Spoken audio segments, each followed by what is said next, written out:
Assalamualaikum warahmatullahi wabarakatuh. Di sini saya Anidia Toha Putri akan menjelaskan sedikit tentang lingkungan hidup. Nah, lingkungan hidup sebagai tempat tinggal menjadi wilayah yang harus dijaga oleh setiap penghuninya. Kita membutuhkan lingkungan tersebut untuk memenuhi segala kebutuhan dan turut berperan dalam menjaga keseimbangan alam. Dalam perkembangan dunia ini, manusia telah mampu beradaptasi dan menemukan berbagai macam teknologi untuk menunjang kehidupan. Namun, tak jarang sebagian orang menjadi acuh terhadap lingkungan hidupnya. Padahal keseimbangan alam ini harus dijaga oleh manusia. Lalu, lingkungan hidup itu apa sih? Nah, menurut Undang-Undang Nomor 23 Tahun 1997 ini, lingkungan hidup adalah kesatuan ruang dengan semua benda, daya, keadaan, dan makhluk hidup, termasuk manusia dan perilakunya, yang mempengaruhi kelangsungan kehidupan dan kesejahteraan manusia serta makhluk hidup lainnya. Lalu, ada dua jenis lingkungan hidup. Yang pertama, lingkungan hidup alamiah, dan yang kedua lingkungan hidup buatan. Nah, lingkungan hidup alamiah ini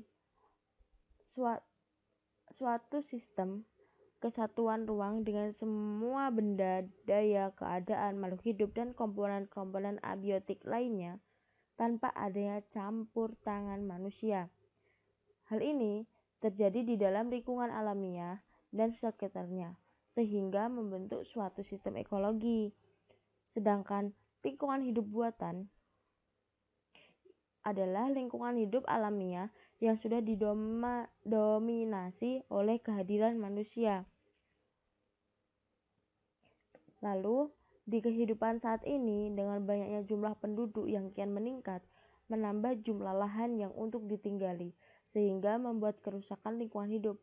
Nah, ada dua jenis kerusakan lingkungan hidup. Yang pertama, kerusakan lingkungan akibat peristiwa alam, dan yang kedua, kerusakan lingkungan akibat ulah manusia. Nah, pertama, kerusakan lingkungan akibat peristiwa alam.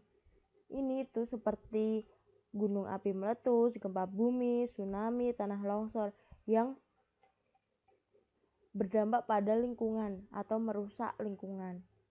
Lalu, kerusakan lingkungan hidup akibat ulah manusia ini disebabkan oleh manusia sendiri, justru malah lebih besar dibanding kerusakan akibat bencana alam.